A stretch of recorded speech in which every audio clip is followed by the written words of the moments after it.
A huge thank you to patron BJ Windsor for suggesting today's video topic. If you want to suggest a topic for next Wednesday's Name Explain video, all you have to do is support Name Explain on Patreon for $1 a month. Find out more by visiting patreon.com/Name Explain, which will be linked down below. Anyway, words can range from single letters like A and I to strings of letters that can reach a maddening length and can start to look like gibberish. What many sources deem to be the longest word in English is pneumona ultramicroscopic silicovolcanoconiosis, a type of lung disease which features a whopping 45 letters. I have no clue how well I said that, by the way, but a huge shout out to the actual child who recorded himself saying this on Forvo, my pronunciation website of choice. Yeah, I actually check how words are said. Shocking, I know. Of course, that's a very extreme example of a super long word, but there are words out there which, while aren't as long, are way more commonly used. Words like strawberry, friendship, appreciate, and everything all contain 10 letters. That's a lot of letters we have to either say or type, and you know what? Who on earth has time for that? We're busy humans living our lives. I barely have time to do things I like read or play video games these days. I don't want to waste precious me time saying unnecessarily long words. And we live in an age where, according to the news and media and videos that flash up on my phone, young people have an attention span of like 4 seconds or something. You think a teenager is going to still be paying attention by the time you finally said the word hypothetically? Of course they aren't. They're going to be looking at their phones or doing a Snapchat or whatever the hell young people are supposedly doing these days. Joking aside, I think this generation of young people are fantastic and aren't always just staring at their phones. If you could all sort the mess out my generation and those before me made, that would be great. But back to the hyperbole I'm spouting for this video. We need to make things quicker, shorter, and easier. Though this video still needs to be at least 8 minutes long, so I can add those extra ads in the middle of it. Something we can make shorter, however, are the words we use. In English, words are constantly being shortened. We shorten words for a variety of reasons. We do it to make them more efficient, for brevity reasons, and sometimes shortened forms of words come into being due to the way we communicate.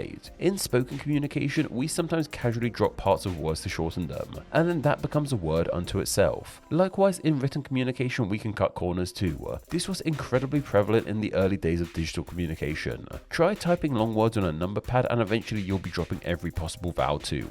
All this led to many words gaining shortened forms in English. In some cases, the shortened forms of words have become way more popular and even the standard in many cases, while their original forms have more or less completely fallen out of modern usage. It's pretty unlikely in this day and age that someone has ever told you they're waiting for an omnibus to arrive. Sounds like something out of science fiction, but this is where the word of bus comes from. Eventually the omni part was removed and now everyone just calls them buses. We have been shortening words for quite some time too. This is by no means a recent revelation. Going back to that bus example, the word in this form as a shortening of omnibus has its earliest recordings in 1832. Other types of shortened words date back even further, even being found in Old English. And it's not like we've ever stopped shortening words either.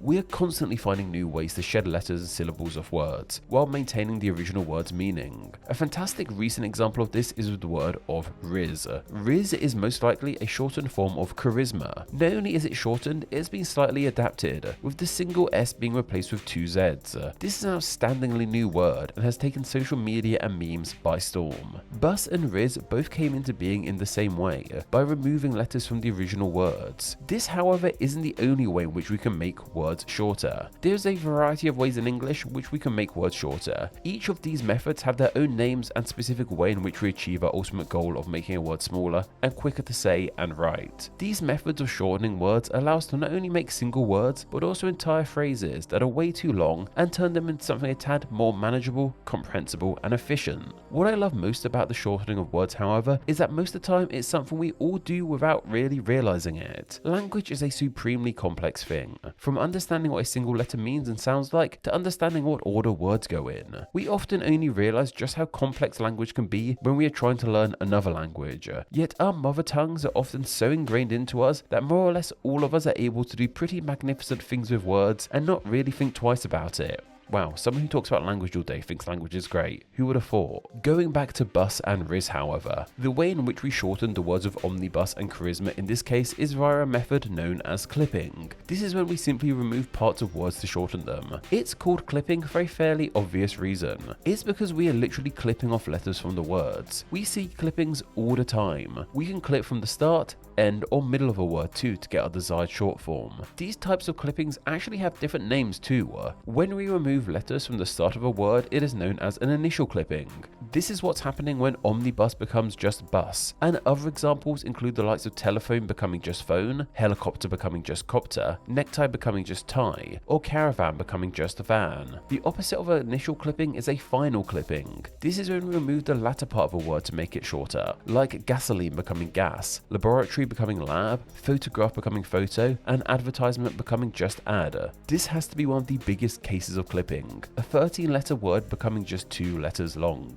When we clip the start and end of a word like Riz, it doesn't seem to have a unique name, but there are other cases of it happening, like influenza becoming flu or refrigerator becoming fridge. They could be considered a complex clipping. This is a more sophisticated kind of clipping, where we take more than just one part away from a word. In some cases, we take elements from a 2-word phrase and combine them into a single shorter word. Take something like sci-fi, which is a complex clipping of science fiction, or even shrink, as in a psychiatrist, as it comes from the older odd term of head shrinker. This is a whole story unto itself. Clipping words is probably the most common way in which we shorten them. You probably say or hear clipped words every day without even realizing it.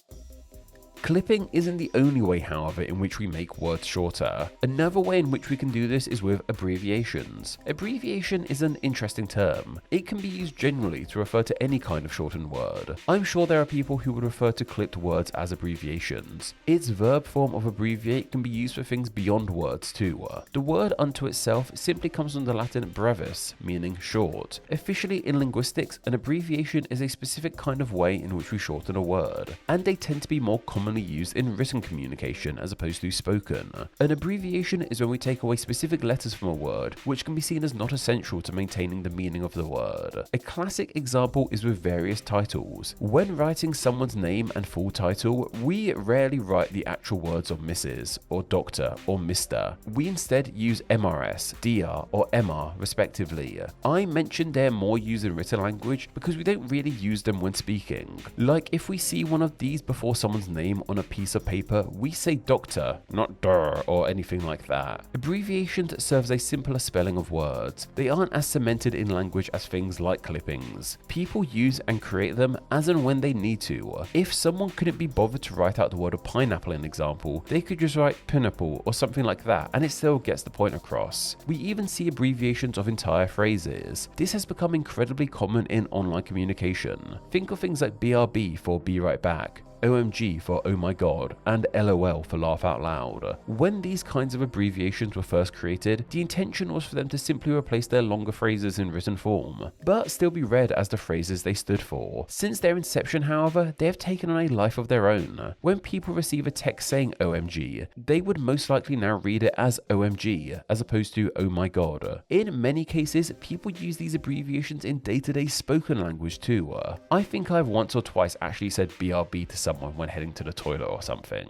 These kinds of abbreviations might seem incredibly similar to another couple ways in which we shorten words and phrases, acronyms and initialisms, but there is a key difference. Abbreviations are used in place of words and are not really meant to be used as whole new words, while acronyms and initialisms are used to create brand new words. So why don't we look at them, starting with acronyms. An acronym is when we take a phrase, use the first letter in each word of that phrase, and turn it into a word unto itself.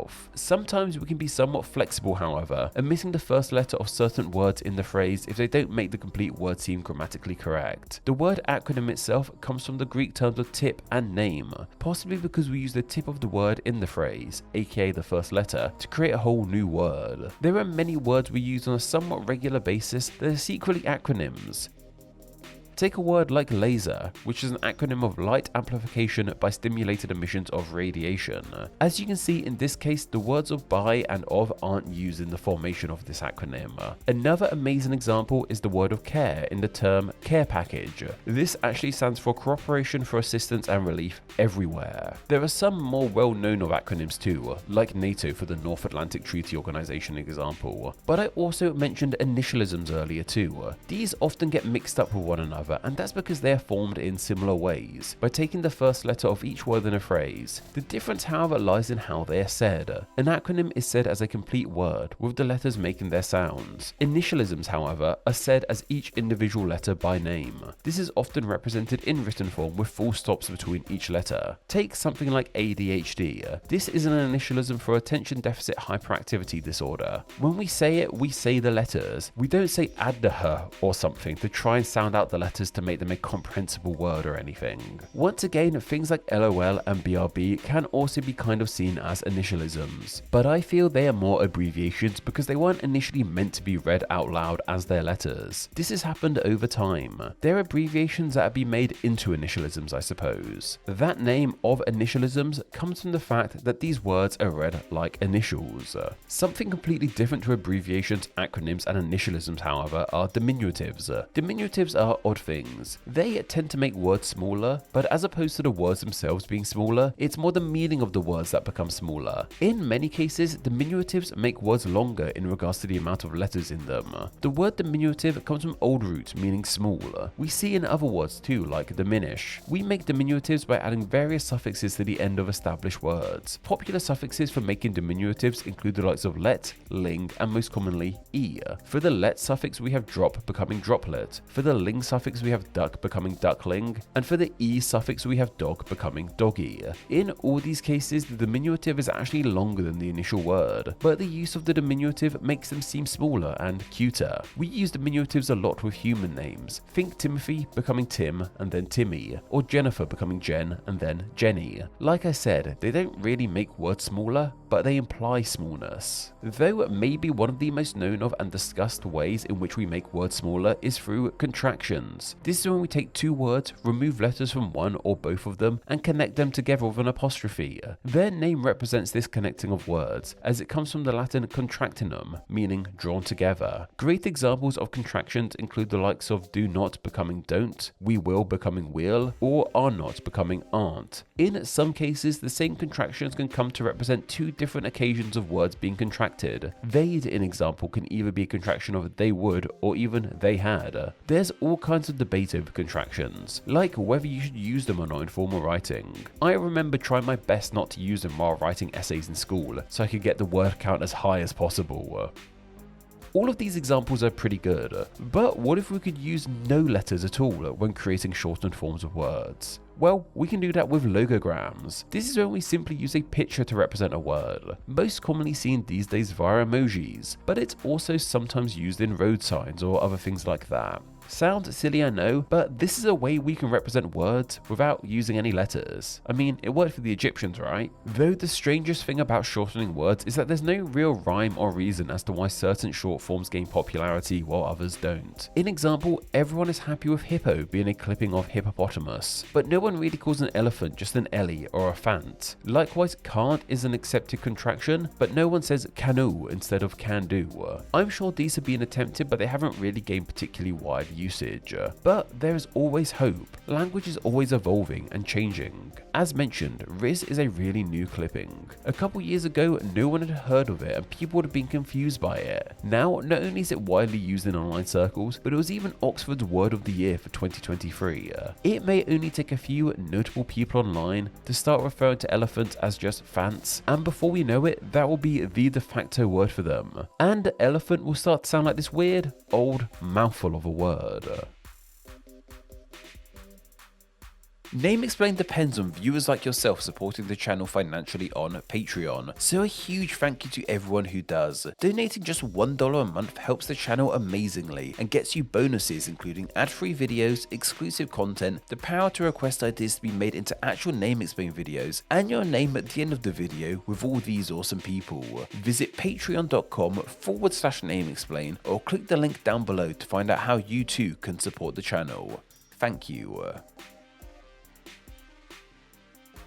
Thanks for reaching the end of the video. Why not watch another and subscribe to keep up to date on all things Name Explain. You can find myself on Instagram where I'm NameExplainYT, and join the Facebook group Friends of Name Explain to talk with myself and other name nerds. All that will be linked down below. Anyway, I hope you enjoyed this video, and once again, thank you all so much.